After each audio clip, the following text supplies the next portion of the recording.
বলেন যে ছাত্রদের জন্য যানজট সৃষ্টি হচ্ছে, এটা হচ্ছে আমাদের ক্ষতিকারক দিকগুলো তুলে ধরে, কিন্তু একবার আমরা কেন করতেছি ওই কারণটা কিন্তু বলেন না। আপনারা জানেন যে হচ্ছে যে আমাদের তেজাগড় যে ছাত্রাবাসে গত 6 তারিখে কি মূলত মাদক সেবনকে কেন্দ্র করে এই ঘটনাটি আমরা পরপর 3 দিন কিন্তু ব্লক করেছি, কিন্তু আমরা এখন আমাদের বিচার পাইনি।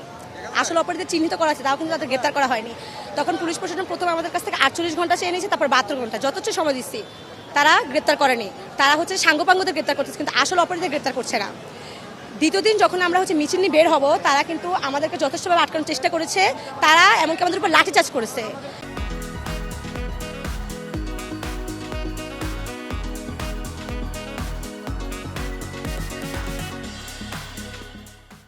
তারা লাঠিচার্জ করেছে, তারপরে হচ্ছে যে পুলিশ প্রশাসন বড় কর্মকর্তা আমাদের কাছ থেকে কিন্তু ক্ষমাপ্রার্থী হয়েছে শিক্ষার্থীদের সামনে, যে আমরা অযৌক্তিক কোনো কারণে করছি না, আমরা যৌক্তিক কারণে আমরা রাস্তা ব্লক করছি।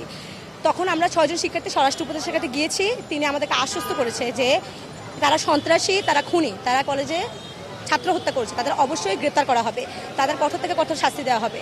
আজকে 9 দিন হয়ে গেছে, তাহলে কেন এখনো গ্রেপ্তার করা হয়নি তাদের? আর সাকিব হত্যার বলতে গেলে 1 মাস হয়ে গেছে, কেন এখন আসল অপরাধে গ্রেপ্তার করা হচ্ছে না? এমনকি আপনার নিউজে এটা বলেন না যে পুলিশ আমাদের উপর গায়ে হাত তুলে, এটা কিন্তু আপনারা একবারও নিউজে বলেন না। একটু আগে আমরা দেখেছি যে আমরা ব্যারিকেড নিতে গেছি, তারা তখন বলে যে বাধা দিয়ে যে এটা সরকারি জিনিস। তাহলে সরকারি জিনিস হলে কলেজে যে ছাত্র হত্যা হচ্ছে, তারা ওই কেন তারা বিচার করে না? তারা কেন তখন বিচার করেন? তারা কেন আমাদের গায়ে হাত তুলবে? পুলিশ প্রশাসন কেন? এটা নিশ্চয়ই একটা ভালো কাজ করছে না, তারা কেন আমাদের গায়ে হাত তুলবে?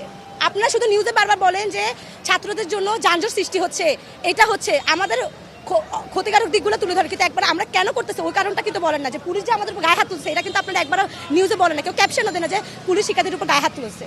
আমাদের প্রধান দাবি হচ্ছে দুইটা, একটা হচ্ছে আমাদের হোস্টেল সুপার জহিরকে পদত্যাগ করা, এবং প্রধান যেই দাবি সাকিব হত্যার বিচার। কারণ আমরা প্রশাসনকে বারবার সুযোগ দেই, 72 ঘন্টা, 48 ঘন্টা, 24 ঘন্টা, কোনো লাভ হচ্ছে না, তাই বারবার নামতে হচ্ছে আমাদের।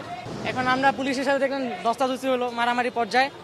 এখন আর দেখি আমরা কি করতে পারি, পরবর্তী কর্মসূচি আমরা বলে দিব।